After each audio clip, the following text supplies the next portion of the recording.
Good afternoon, everyone. Honored to be joined by the woman to my right, who needs no introduction, the Commissioner of the Department of Health, Judy Persicelli. To her right, the Department of Health's Communicable Disease Service Medical Director, Dr. Ed Lifshitz. Great to have you both here.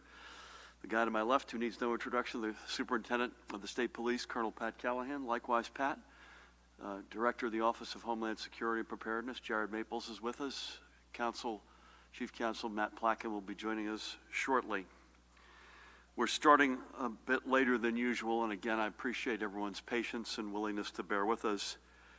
As you now know, because we had the opportunity and honor to meet with the President and his team at the White House this morning into early afternoon, I was honored to be joined by Judy and our Chief of Staff, George Helmy. There's Judy right in front of us there. We had a productive and broad discussion about our COVID-19 mitigation strategies and our road back to restarting our economy.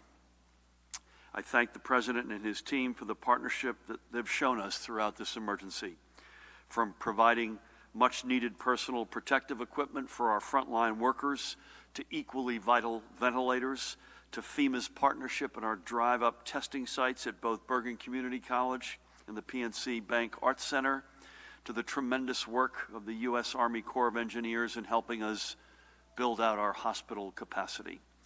And I also made clear our need for direct financial support for our state. I told them that federal funding for states, not just New Jersey, by the way, but every state ravaged by COVID-19, both red and blue, is vital to ensuring that our recovery, when it begins in earnest, is allowed to continue without interruption. Here in New Jersey, we have made tremendous advances in righting our state's financial house and reversing course after years of budgetary mismanagement, by the way, on both sides of the aisle. We cannot have that progress stopped in its tracks, nor should we be gutting the very programs that our people and our state rely upon to lift ourselves up throughout our recovery. And this money is not a bailout. It is about funding our response and keeping our police, firefighters, EMTs, educators, and other frontline workers on the job. We need the federal government as a partner in our restart and recovery, just as they have been in our mitigation. We have pointed New Jersey in a new, more responsible and sustainable direction, and we need to be able to stay pointed in that direction. At every stage, this has been a team effort, and there's no reason for that to stop now, and especially as we approach the time when we're going to need our partners the most. As I said, it was a very good and productive conversation, and I'm happy to report that it has already produced important results for our state. I'm proud to announce that New Jersey is receiving 550,000 new COVID-19 test kits and 750,000 swabs from the federal government. This is a tremendous boost to our overall testing capacity, and as I have noted many times already, having a robust testing program is not just a key thing in the here and now, but a key principle for our being able to get back on the road to recovery. We've also secured a commitment that 358 nursing homes in New Jersey will be receiving a direct shipment of PPE, or personal protective equipment, from the federal government. And that will include roughly 220,000 masks, 19,000 goggles, 200,000 gowns, and 1 million gloves. For this in particular, I want to thank both the President and Rear Admiral John Polowczyk for their assistance. This proves that it is possible to put people over politics. It's no secret that the President and I disagree on some things, but that's not going to stop me from doing everything I can to make sure that New Jersey has all the resources we need to move forward. My focus is on getting things done in this unprecedented pandemic for all 9 million people who call our state home. Again, I am grateful to President Trump, Vice President Pence, Ambassador Dr. Birx, who is with us today, and so many others on their team, including in the Oval Office for our discussions, a lot of Jersey folks. In addition to the President, who knows the state very well, I want to thank in particular Jared Kushner, Kellyanne Conway, and Larry Kudlow, each of them a New Jersey product, and the entire team for their willingness to work with us throughout this process. And I look forward to our continued work. Allow me, if I could, to switch gears, and let's go to today's updated numbers and charts, and may this never be about just numbers and charts. Today we're announcing an additional 2,633 positive test results for a statewide total of 118,652. Looking at the graph, we see the uptick from today's number, but we know we can just as easily push that back down. And if you look at the total number of cases, more people have exited the 2-week incubation window, roughly 69,200 of them, than have received positive test results over the past 2 weeks. And that number, by the way, is 49,400. And across New Jersey, the rate of doubling new cases continues slowing in most counties. And you see that lighter shade. You've got a lot more counties in that over 30 days that it takes to spread this virus. And that's good news. We need that map to continue to get to the lightest shade possible for all of our counties. And remember, the southern counties, while the days to doubling may not be as notable as those that are in the central and north, the fact of the matter is those numbers are lower, and the virus, as Judy has reminded us, sort of migrated through the state from north to central and now more so in the south. The only way we can get New Jersey on the road back is if we all continue to practice social distancing over the coming weeks to really bend this curve down and to keep it going down.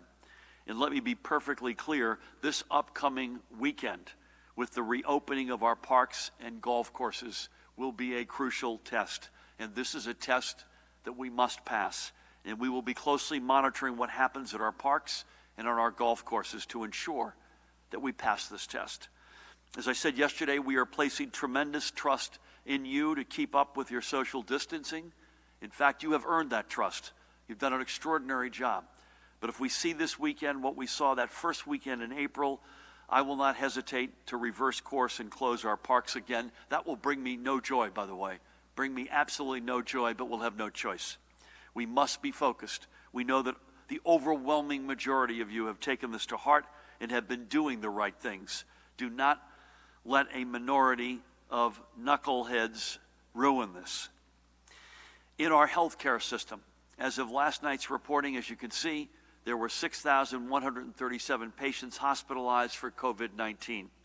We continue to see this number decreasing, and that is a very good sign. In just 1 week, in fact, the number of hospitalized patients has dropped by 15%. Our field medical stations reported 50 patients. There were 1,765 patients reported in either critical or intensive care, and this continues the overall downward trend across the past week. Ventilator use currently stands at 1,271, and this is the lowest that number has been since April 4th. There were 502 new hospitalizations yesterday, and on discharges, 514 live patients were released from our hospitals yesterday, which is a slight increase.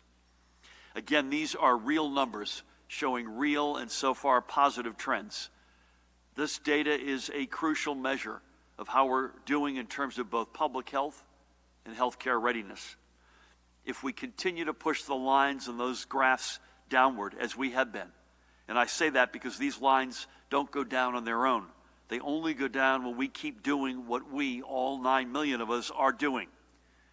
We keep doing that in our job and doing our part, we get back on the road much more sooner and much more prepared for what's ahead. So again, remember, public health creates economic health. Public health creates economic health. Now today, with the heaviest of hearts, we are reporting 460 additional deaths from COVID-19. Our total so far is a staggering 7,228. Extraordinary. As we do every day, let's remember some of those from our New Jersey family who we've lost. This is Raymond Ray Bullis of Freehold. Ray was a Bayonne native, but settled in Monmouth County after completing his studies in math and computer science at Monmouth College. He got a job in Lakewood as a programmer. And after that, he retired, settled into life in Freehold, which he called home for the past 20 years. He took joy in music and in computers, in practicing karate, first with his children when they were young and then continuing on his own well into his retirement. He's survived by his children, Timothy, Jamie, and Raymond, and his sister, Melanie Brannon, with whom I had the honor of speaking. She actually lives in California. So Ray, God bless you, and God bless your soul and memory. We also remember Ed Konsiak, who called North Arlington home for the past 26 years. He turned 66 just 3 days before his death. Ed was a longtime employee at UMDNJ in his native Newark before getting a new job as an IT manager at Securitas in Parsippany, a post he held for 7 years before retiring only 1 year ago. Sadly, Ed suffered a very bad fall just before Christmas in a pickup basketball game that resulted in a traumatic brain injury. And he was on the road to reclaiming his health from that setback with hopes of being able to return home when COVID-19 took him. Ed leaves his wife of 41 years, Kathy, with whom I had the honor of speaking yesterday. By the way, Kathy was a born Murphy, and Kathy remained by his side throughout not just the good times, but also throughout his recovery over the past 5 or 6 months. He also leaves behind many nieces, nephews, relatives, and friends. He and they all are in our thoughts and prayers. And by the way, without getting into the privacy and details, Kathy walked me through some of the saga that Ed and she had gone through since last December 20th, and it brought to life the vivid reality that so many are facing with loved ones in long-term care facilities. It was extraordinarily challenging for her and for Ed, and ultimately he passed. And finally, we also remember a giant, Dolores Dockery, who was a champion and role model for countless women living with HIV. Dolores was a leader at the Hyacinth AIDS Foundation, where she worked for the past 15 years, with her most recent service coming at the Hyacinth Health and Wellness Clinic in Newark. Dolores learned she was HIV positive back in 1994 and never allowed that diagnosis to become a stigma. In addition to her work at the Hyacinth AIDS Foundation, she was active in multiple advocacy groups for those living with HIV and quickly garnered a reputation that was recognized both nationally and around the world. She represented North America on the International Steering Committee of the International Community of Women Living with HIV/AIDS. She was a member of numerous boards, councils, and committees, and was the first woman to chair the global network of people living with HIV/AIDS. I spoke with her son, Philip, yesterday. God bless her and God bless him, and extended to him and his family and many, many friends, including her granddaughter, our many thanks to his mother for her years of selfless community service. I told him that she was a hero, including to yours truly, but to so many. And she was only 60 years old. She died at her home in Union. May God bless you, Doris. The people we remember here every day are the faces of COVID-19. They are not, and they should never be, just seen as numbers on a chart. They were real people who accomplished great things, raised families, and made a difference in the world around them. And it is for them that we will continue this fight and that we will win this fight. Moving on, a couple of brief announcements, if I may. We are making real progress on meeting the second key principle of our road back. As I detailed on Monday, that principle is expanding our testing capabilities and making testing more accessible. Certainly the big lift from the federal government, the Trump administration today, is a huge step in that direction. But additionally, I'm proud to announce that at the Department of Corrections, universal testing for inmates and staff is expected to start as early as the end of next week. This is a result of a partnership between the department itself and Rutgers University on the development of a comprehensive plan to expand testing for all inmates and staff. And I thank especially Commissioner Marcus Hicks for his commitment, and also to Rutgers, Brian Strom and the whole team for theirs.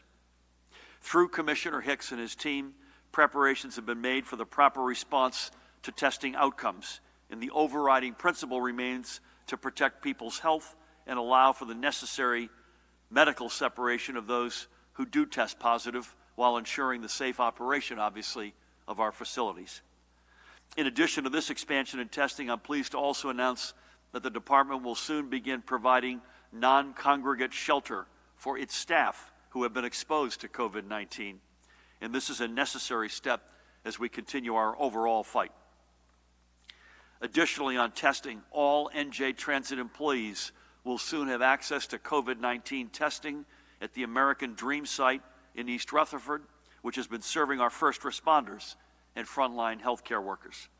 Make no mistake, the men and women of NJ Transit have been an essential part of our COVID-19 response. They're the way many of our other frontline responders and essential workers, in fact, get to their jobs. Ensuring the health and safety of the men and women on NJ Transit also means enhancing public confidence in our mass transit system. And we know that our overall restart and recovery lies on ensuring that residents have greater confidence in their ability to get to work or the store as our economy begins to reopen in the weeks ahead. And NJ Transit is working to expand access to similar testing sites in Central Jersey and in South Jersey, so stay tuned for more on this. I want to express especially my appreciation to Smart TD Local 60 President and friend Jerome Johnson, and New Jersey State Council President of the ATU, Orlando Riley, for their partnership and hard work. Across the state, there are 104 locations where residents can be tested for COVID-19. A listing and a map of the 31 publicly run and community-based testing sites can be found on our information hub at covid19.nj.gov/testing. In addition, there are 73 other privately operated sites across the state to which your primary care practitioner can direct you. As I noted, an expanded and accessible testing program is the second of the 6 key principles we put forward on Monday. Having this in place is essential for us to stay on the road back. And these announcements today, including the receiving the 500,000 kits from the federal government, means we are on our way.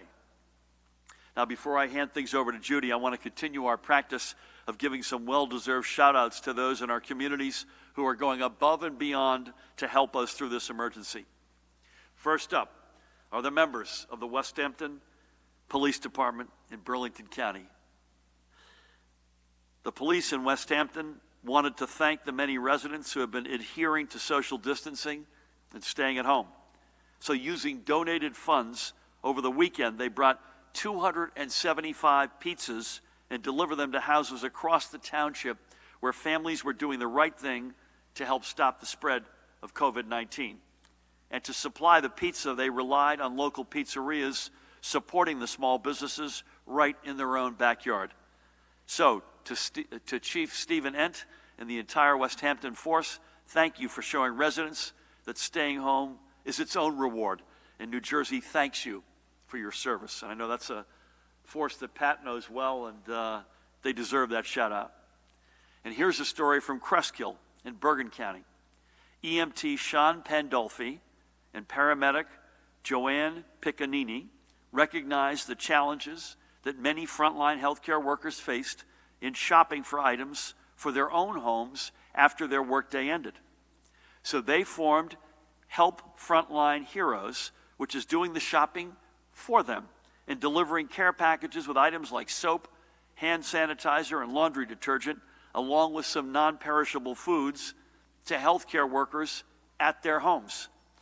So for remembering that our healthcare heroes need a lift once they leave the hospital each day, to you, Sean and Joanne, New Jersey thanks you. And a reminder to each of you, please send us the stories in your community using the social media hashtag NJThanksYou. We love to see how community spirit is getting us all through this. And again, before I turn things over to Judy, a reminder that we'll be closely monitoring the situations at our parks and golf courses this weekend. We know that the overwhelming majority of you will be doing the right thing and following the need to keep a social distance from others. Personal request, please put a mask or face covering on in addition to keeping social distancing. Do the right things. Don't let a few knuckleheads ruin it for the rest of us. And with that, please help me welcome the woman who needs no introduction, the Commissioner of the Department of Health. She joined me this morning in the Oval Office, Judy Persichilli. Thank you, Governor, and good afternoon. Well, I am as pleased as the Governor is to report that our hospitals saw 6,317 hospitalizations of COVID-19. In fact, this is the lowest of the hospitalizations since April 2nd. We experienced the peak on about April 13th and 14th. At that time, our hospitals were treating 8,200 COVID-19 individuals. We have seen a flattening since then and a decline this week. There is 1,765 individuals in critical care, and 72% of them are on ventilators. This is basically flat. So our hospitalizations appear to be going down, but our individuals, our patients that need critical care is basically staying the same. Today we're reporting 2,633 new cases for a total of 118,652 cases in the state and 460 additional deaths. As the department reviews the death records and matches them to existing cases, we find deaths that have occurred in the past, and we are adding them to the total death count. So as of today, there's a total of 7,228 fatalities in our state. When we look at the hospitalizations, it's important to note that the northern hospitals are reporting available capacity, both in intensive care and also in medical surgical beds. However, the central region is still feeling a bit stressed by hospitalizations, and the southern region is actually seeing increases. As we look at the deaths, the breakdown by race and ethnicity is as follows: white, 52.5, Black, 19.7, Hispanic, 17.3, Asian, 5.3, and other, 5.2. There are 497 long-term care facilities in the state now that are reporting COVID-19 cases, for a total of 18,533 COVID-19 cases in these facilities. The survey team has been out and surveyed 54 one specialty hospital, 54 total, one specialty hospital, one dementia care home, several assisted living, I think it looks like 5, and the addition, long-term care, or what we would call nursing homes. These are focused infection control surveys looking at staffing, availability of PPE, and the capacity of the organization to cohort their residents. At the state veterans' homes, among a census of 700 residents, there have been 275 residents that tested positive. And sadly, they're reporting 4 additional deaths, for a total of 108 deaths of our veterans. At our state psychiatric hospitals, 160 patients have tested positive, and there have been 9 deaths among patients from a census of 1,257, and that has remained the same for the last several days. According to our lab data of the laboratory sending us COVID-19 results, 222,241 individuals have been tested. 92,975 have tested positive, for a positivity rate of 41.83%. So that concludes my daily report, and as always, stay connected, stay safe, and stay healthy. Thank you. Judy, thank you, and thank you for all, including representing us so extraordinarily well this morning at the White House. A couple of quick things. That positivity number is as low. That's a cumulative number, as Ed reminds us. Mm-hmm. That's since the beginning. Again, this is an overwhelmingly symptomatic group. and that's the lowest it's been in a while. So that is an important number, I know, for Ed and the epidemiologists. Secondly, counties, cumulative cases positive. Again, it's the same 6 with the most: Bergen, followed by Hudson, Essex, Union, Passaic, and Middlesex. However, the new cases that we're reporting give a little bit more texture in the migration piece of this. It's Middlesex and Passaic literally tied, followed by Hudson, Essex, Union, and Mercer. We discussed Mercer earlier today. That's the first time. That's the overnight testing. Lastly, Dan Bryant, can I ask you a favor? We are occasionally doing the regional charts, hospitalization charts. Can we try to work one of those in tomorrow? The north, central, south. And again, the point that I think you made today that we made yesterday with the chart is the curve is up. It's flat to down north central. It's up in the south, which is what we expected, number one. But number two, the numbers of cases are a lot lower. Thank God. Let's hope it stays that way. And I incorporate by reference comments that were made, I think, now for every day for 3 or 4 weeks on the representation of the African American community among fatalities versus the overall society in New Jersey. And that's something that we're very focused on and very concerned about. With that, Pat Callahan, great to have you with us. Thank you for your leadership. Anything on compliance, PPE, infrastructure, or other matters? Thank you. Thank you, Governor. Good afternoon, everyone. With regards to last night's compliance, overnight compliance, Newark issued 49 EO violation citations. In West Deptford, a woman who was taken to a crisis center for evaluation spit in an officer's face. In Mount Ephraim, repeated reports of a convenience store operator not wearing his mask. Both the owner and an employee were cited for that. In Irvington, a furniture store, which had been cited 5 days ago for operating a non-essential business, was cited once again last night. In Passaic, the owner of a massage parlor was cited for staying open as a non-essential business. In Laurel Springs, a subject entered a convenience store, refused to wear a mask. Police responded and issued a summons citation to that subject. And Elizabeth, a large crowd had gathered at a liquor store and were found to be gambling inside, which was in violation of the executive order. And 9 subjects were cited there. And in Lakewood, 1 subject was cited for operating a non-essential business. And just on 2 points, if I may, Governor. One is we have our ROC personnel monitoring the complaints on COVID-19, and we've seen an uptick on the reports on non-essential construction operating out there, and we are, I would say, well beyond the point to safely secure those non-essential sites, which was outlined in the governor's executive order with regards to that. So I just ask that for those, 1, who are operating at non-essential sites should not be, and 2, those that see that and report it can go to covid19.nj.gov, where we have our troopers up at the ROC analyzing and assessing those complaints that come in on non-essential construction. And lastly, I just wanted to point out that tomorrow will mark the 50th day of the State Emergency Operations Center being activated.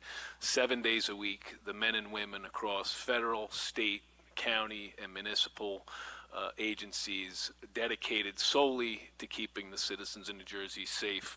I think at the beginning of this, New Jersey OEM was thrust into a role that wasn't really traditional, but if you think about it, just from hospital build-outs, FMS sites, mortuary affairs, testing, PPE, procurement. It is really something to be a part of, and I just thought I'd take 30 seconds to recognize them, because they don't do it to be mentioned at one of these. They do it because they care about all 9 million residents in New Jersey, and it is something that is not lost on me, and it's humbling to be in that inside of that ROC every day and watch them do it.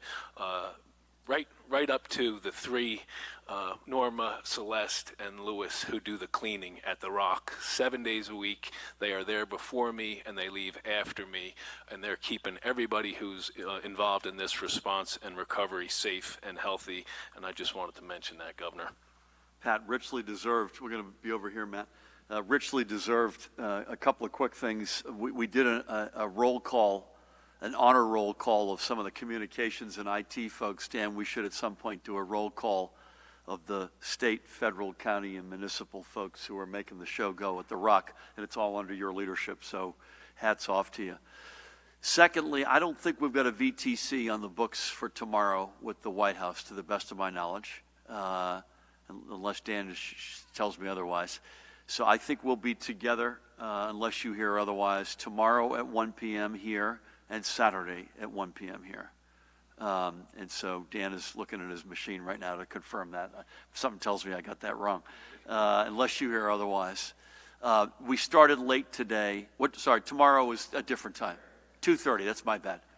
Tomorrow is 2:30. Apologies. Tomorrow, 2:30, Saturday is at 1 o'clock. We started late today. We're going to start questions. I'd ask you to keep it pretty short today, folks, if you could bear with us. I promise you, if we don't get to you, Dan and team will follow up with you. Matt Placken, as advertised earlier, has joined us. Ma'am, we're going to start with you. Yes, Governor. Stephanie Fonin. I'm with Tap Into Barnegat Waretown. Two things on the education end. I understand you got a letter from the superintendents asking you if you could make a decision about closing the schools sooner than later. And the second part of that is Governor Cuomo apparently waived the 180-day school requirement and is leaving it up to the districts. Would you consider that at all? Okay. Is that it? Yeah. The answer is we've promised that. So what we've said is that we would have remote learning until at least May 15, and that we would let folks know at latest on May 15 about the balance of the school year. May 15 is 2 weeks from tomorrow. I've not seen the letter from the superintendents, but I look forward to reading it. But as I said, I think yesterday, we would hope that we can beat May 15th in terms of an indication of where we're headed meaningfully. So I don't want to put too much pressure on Dr. Repollet and Judy. Obviously, there's a big health component here, but that's something that don't expect that we're going to wait till May 15th to make that call. I can't tell you exactly when. Matt, where are we on waiving the 180-day requirement? I thought we had already crossed that bridge, but. So we took administrative action, and then you signed legislation saying that the days for where schools are doing distance learning count toward the 180-day requirement. We have not considered waiving it in its own right, and I'd have to review what Governor Cuomo did. Yeah, I should say something that I'll get out over my skis here. There's no announcement on education which envisions a shorter school year, to the best of my knowledge, with the exception of possibly spending some of the snow days that weren't used. So we're not going to shorten the school year. The only question is it going to be remote or physical? And so we'll come back to you as soon as we know. Thank you so much. Sir. Good afternoon, Governor. Phil Andrews, New Jersey News Network. You were sent a letter by the New Jersey AARP regarding family members who have members in some of these nursing homes, and they're concerned about not being able to get in contact with those nursing homes to find out what is going on.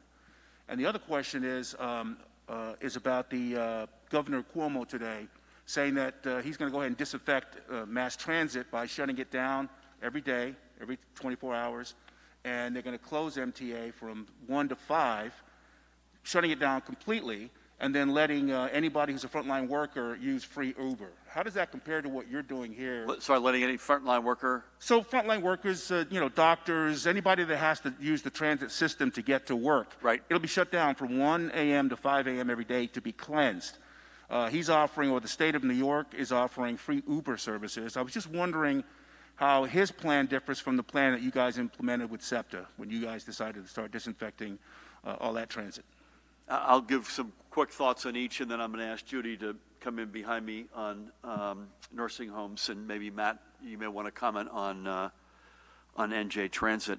The lack of communication is deeply troubling and frustrating, and these are life and death situations to many.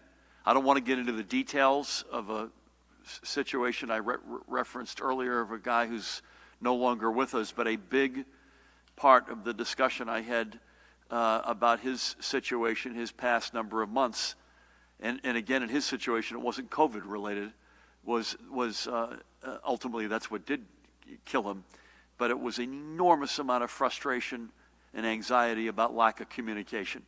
And it is an uneven reality, and it's completely unacceptable. And we have let both operators know that directly, as well as the association that represents them. And we expect more and better. Are there good apples in this? Yes, there are. There are operators who have been consistently doing the right thing, and we applaud them. But unfortunately, there's been a disproportionate amount of folks who have kept loved ones in the dark, and it's inexcusable. I did not see Governor Cuomo's comments on the MTA, so if you can bear with me and come back to you. Any mass transit system, particularly in the densest part of the country that's been dealing with what we've been dealing with in New Jersey or New York, is undergoing a transformational period right now. Both everything from hygiene to frequency of service to staffing, and we're no different from that. I sense the MTA has got a similar set of issues. I think they may have even more acute issues than we have, and that's saying something when we've got service, which is ridership is down 90-odd%. I could say this: we have got to be there for our first line workers, our frontline workers. We have no choice.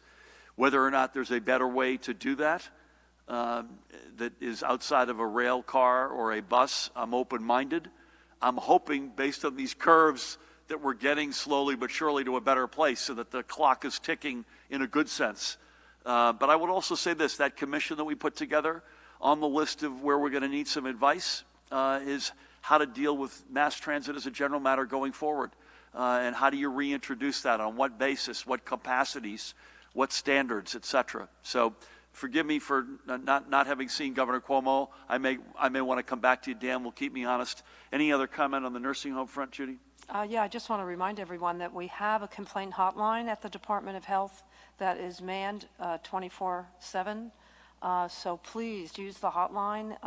You can go on our website, and the number is posted. And before I leave here today, if I can, I'll give it to you. I'm waiting up. It's 1-800-792-9770. So I encourage you, if you have a complaint, it is manned 24/7, 1-800-792-9770. And we will follow up. Amen. And by the way, there's a page on covid19.nj.gov as well. Thank you, sir. Please. Governor, NJTV did a piece a month ago about people who were waiting to receive their unemployment benefits. These people tell us they're still waiting and don't see any relief in sight. What is being done to remedy this situation, and do you have anything to say to the people who need this money and aren't getting it? And I guess this is more for the Colonel. Is there any way to track any overlap of those with executive order violations in Newark and elsewhere in the state against the IDs of those who are being tested positive for COVID-19? And what's the condition of the state stockpile, ventilators, PPE, et cetera? Okay. I think we've addressed the unemployment question. I'll ask Matt if he wants to come in. We have chopped through an enormous amount of the backlog.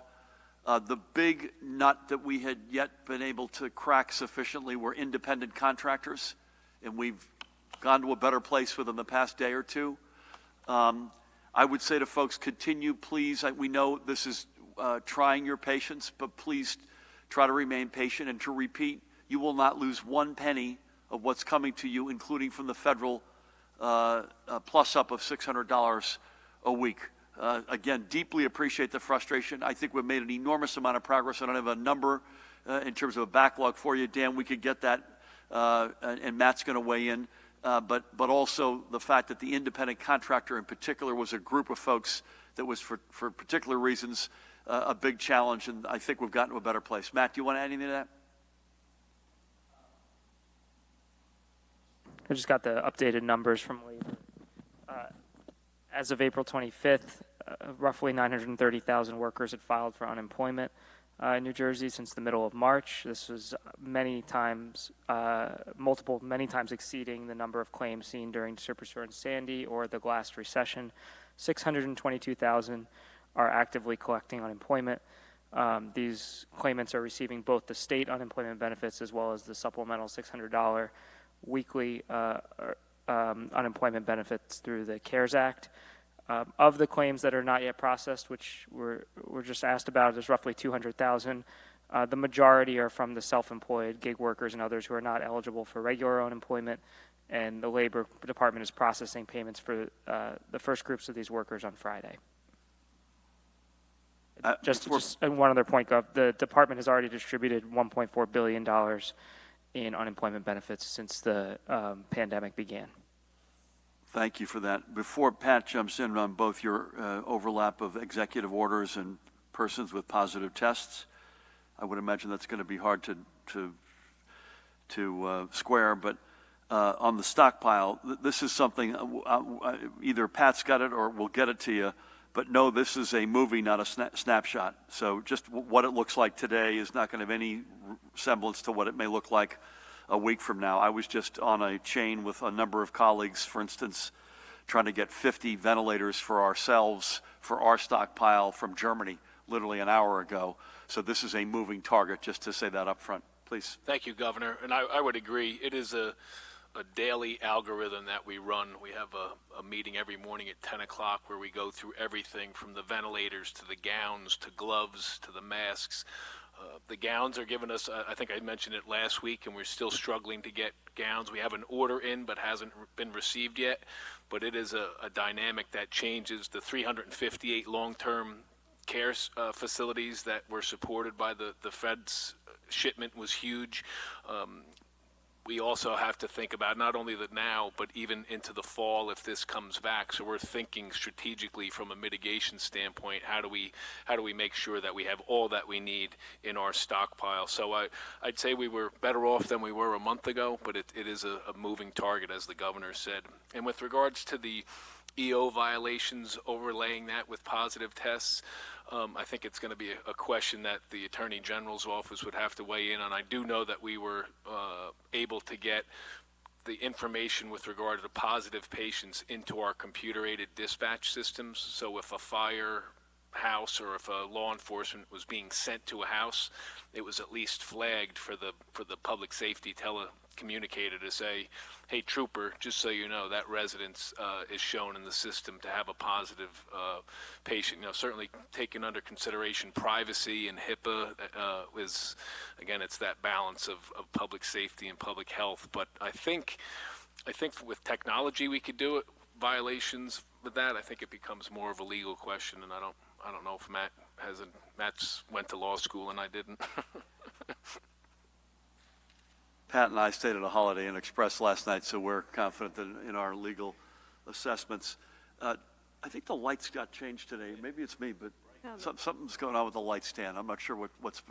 I feel like we're opening on Broadway here. Anybody back there? I can't see terribly well. Okay, sir, do you have a question? Yes. Governor, when you met with the president, you said the hit to New Jersey from COVID-19 may be $20 to $30 billion. How did your administration arrive at this number, and how much of the number is lost revenue, and how much is the cost of fighting the pandemic? Yeah, how we arrived at is in consultation, obviously, with our team, both in Treasury, clearly, as well as the squad where Treasury is represented at the Rock. It's a combination of expenses as well as major revenue hits. And by the way, because I have to certify revenues and certify a budget, revenues are indirectly expenditures, right? So I've got to be able to balance. I have a constitutional requirement, so it's even a false choice to think about expenses versus revenues. The fact of the matter is they're tied at the hip together. And it's an estimate. And this is between, by the way, I should say, between now and June 30th, 2021. So it's what is now a 14-month window. And it's a huge number, right? So the fact of the matter is, though, it's the police, the fire, healthcare, educators, EMS, everybody who's at the front lines. We have got to back and fill. We've got to keep them employed.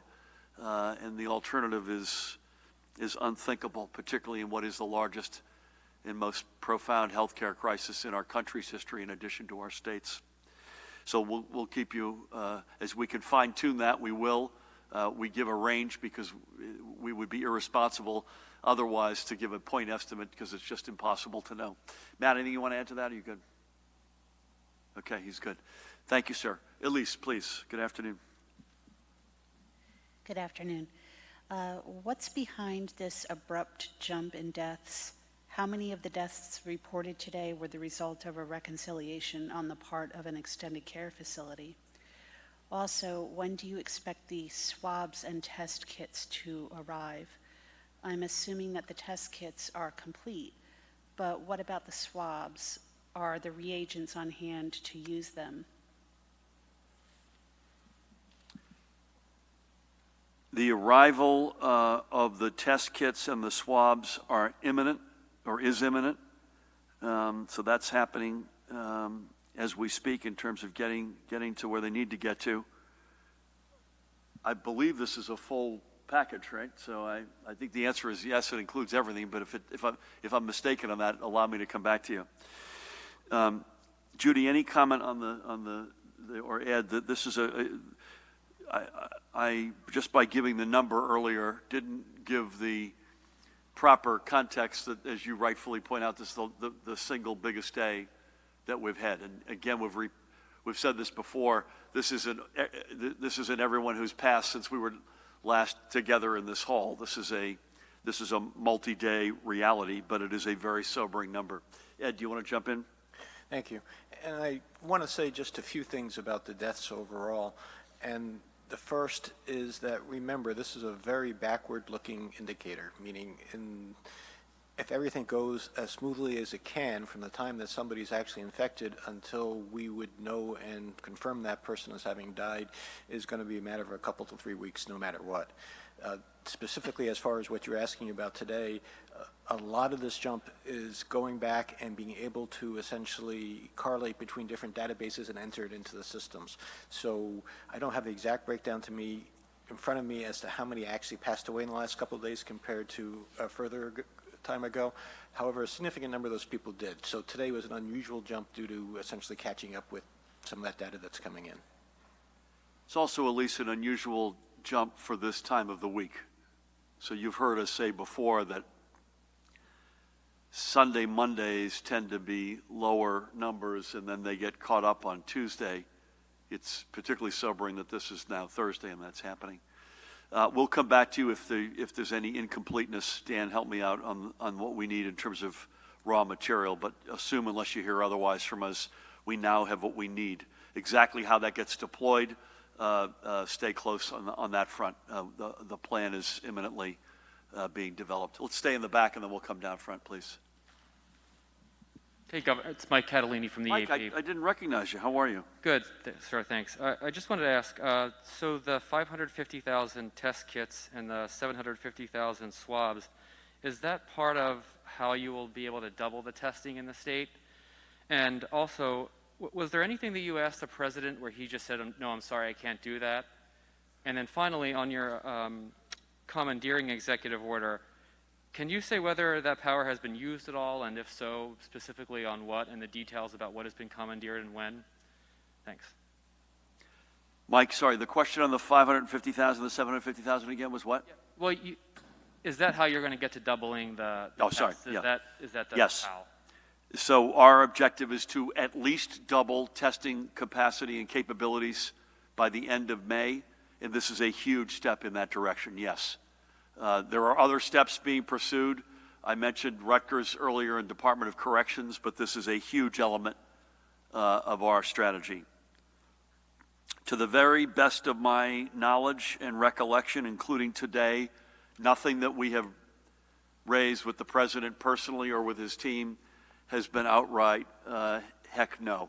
And others will correct me if I'm wrong, but no one has said to us heck no.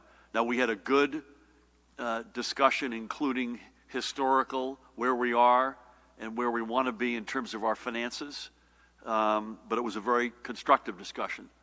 But the answer is no. To the best of my knowledge, to the best of my recollection, I can't think. We didn't necessarily always get the amount that we asked for as it relates to, say, ventilators or PPE, but we ultimately got at least some of what we asked for at every step of the way. And by the way, today, you've asked, a couple of you have asked about the swabs and the test kits, which is a huge, I'm not sure any other state has gotten this out of the administration. So we again thank them. But the PPE that is being shipped, overseen by the Admiral directly to nursing homes is another big ask and a big response to that ask. Pat, what have you been commandeering lately? We have not commandeered one item that was registered from the front end of this, so thankfully we didn't have to do that at this juncture. And that's a statement, by the way, in fairness, also about compliance. So hats off to the say the elective surgery places and the dentists who stood up and said, you know what, you don't have to come get it from us. We will offer this up in the spirit of this is a crisis and of doing the right thing. So thank you. Let's go to Matt and then Dustin. Hi, Governor. Sticking to unemployment for a moment, I'm curious if you could give any update on the enhancements that were made at the Department of Labor, things like extra laptops being distributed, expanded hours, and more staff. Any update on that and any plans for additional enhancements? A colleague would like to know if people with developmental disabilities living in community housing would get universal testing like those people in developmental centers, and whether or not the National Guard officers would be sent to nursing homes. And maybe just one quick follow-up on this additional testing that you're announcing. Are you able to put into perspective, we said that we're doing between 7,000 and 9,000 tests a day. Are you able to put into perspective that number now once we get all these tests and it's up and running, or is it premature? Yeah, let me give a quick answer here and on some of this, and then we're going to, I think, get back to you at least on part of it. Just to keep where I've been on the testing, it will at least double what we are now. And I think we're closer to 9 than we are to 7. So just assume that this will get us to pick a number at least to 20,000 tests a day. And if someone disagrees with that, they'll come back to me. We are actively and have actively looked at National Guard in the nursing homes. I've got nothing new on that at the moment, but that is something that is under and has been under active consideration. I'll go back to the top, unemployment. You're asking, Matt, what additional resources do we put in to deal with the surge? Yeah. Yeah, well, they definitely followed through. I just don't know what the math is. Do you happen to know body count or boots on the ground and or computers, laptops? We'd have to follow up with you, Matt. We'll come back to you on that, if that's okay.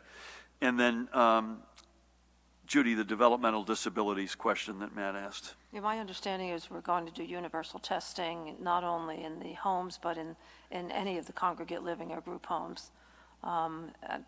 Today, at the end of the day, the coronavirus task force, which was promulgated by the governor, we have our meeting, and there will be a report on that, so perhaps I could give you more color on it tomorrow. Thank you. Dustin, you'll bat cleanup for us. Good afternoon. Thanks. Good afternoon. On the federal funding piece, the president really didn't sound very enthusiastic about it today and said that's a tough question. Did he say anything in private that gives any indication of stronger support from him? And will you rule out cutting or delaying pension payments to balance the budget? And I just have two questions from the Philadelphia Inquirer. New Jersey ordered funeral homes to have closed casket ceremonies, which obviously causes families an emotional toll since they can't see loved ones before burial or cremation. Will the health department revise this directive? And South Jersey funeral homes are alleviating pressure from North Jersey facilities and helping to cremate and bury the state's dead. As the virus picks up in the South, is the department prepared to see South Jersey funeral homes become similarly stressed in the coming weeks? Is that it? I don't want to put words in the president's mouth, so I can't say that I said, "Can you give us X?" and he said, "You're done." But it was a constructive conversation, and I don't say that just to be diplomatic. It was. I walked him through what we had accomplished in the first 2 years, what we inherited, some of the history of that going way back, in some cases 30 plus years on both sides of the aisle, that the progress we had made, and that this was about, most importantly, about firefighters, police, educators, EMS, frontline workers. So it was a good discussion. I don't want to, again, put words in his mouth, and it was far from a heck no. It was, let me learn more about what's going on there. I got no comment on pensions other than we will do everything we can to meet our obligations. This is a huge deal for everybody associated with this, from the individual person who needs the money all the way to the rating agencies and everybody in between. So we view this, and unless you hear otherwise, we view it as an obligation. Judy can, and or Pat, because I know Pat ended his birthday the other night on the phone with the Funeral Directors Association, so he's probably more qualified than I to answer this. But will we, I can say this definitively, will we ultimately change access to someone who is in last stages in life and or to services for the person? The answer is definitively yes. What I can't tell you is when. And I assume the answer on South Jersey funeral homes taking some steam off the north, will the north and central funeral homes be there to help unburden them? The answer, I think, is again got to be yes. I can't tell you exactly what that looks like, but would either one of you want to add to that? Just with regard to start with the open versus closed casket, we are, I think, close to having a revision, an amendment out with regard to that directive. I was on, and the governor's not kidding, I've been on the phone with the Funeral Directors Association and/or funeral directors every day this week and certainly before. It is beyond, I'll give you an example. I talked to a family member today who was told whose loved one was taken to our Newark temporary morgue site today, but was told by the cemetery the burial will not be till June 1st. And then you say, why?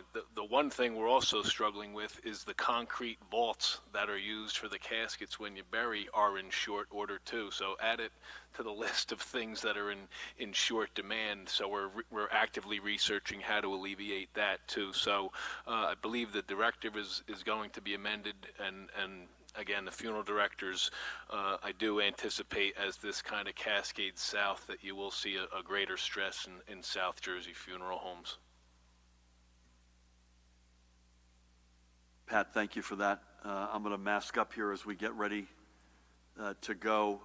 Again, tomorrow at 2:30, that was my mistake earlier, 2:30 here. Again, I want to thank Judy and Ed and your colleagues. As always, Pat, to you and your team, Jared, Matt, the rest of the squad. We got some choppy weather here, so everyone should be careful about that. We don't talk about weather as much as we used to, but that is a fact. I just want to repeat something in the vein of thanks on a day that's pretty sobering when you look at the amount of fatalities that we've announced. The compliance continues to be overwhelmingly, folks are doing what they know is right and what we've asked folks to do, which is to stay in, stay home, stay away from others. And we have enormous gratitude for that, and there's no question that correlates directly to our healthcare system being able to sustain itself in this crisis. This is a big weekend in terms of our behavior, all of us. We're trying to let some steam off here. We're very sympathetic to the fact that folks have been cooped up for weeks on end, that there's a real mental health rationale to allow folks to be able to get out there and enjoy our parks or to golf with the right protocols. We want that to happen, but we just ask you, please do it responsibly. Don't congregate, keep social distancing, follow the rules, wear something over your face if at all possible. And the reason I say that isn't just for the sake of state and county parks or playing golf, which it is, but this is we're in a little bit of an experimental mode here. If we can collectively do the right thing as we relieve a little bit of that pressure, it allows us a lot more degrees of freedom and latitude to begin thinking sooner rather than later about wargaming other steps that we can take. That in combination with a huge step up in testing resources that we got today from the federal government, plus all that's going on already in the state with Rutgers and others on testing, you can start to begin to see what a potential new normal might look like. And no one would rather bring that to you sooner than yours truly and the team here. So again, this is a big weekend. We'll be back with you tomorrow before the weekend to remind you one more time. And again, I say that mostly out of thanks and respect. New Jersey's complied unlike any other state in America, literally. We just need you to keep at it. God bless you all. We'll see you tomorrow.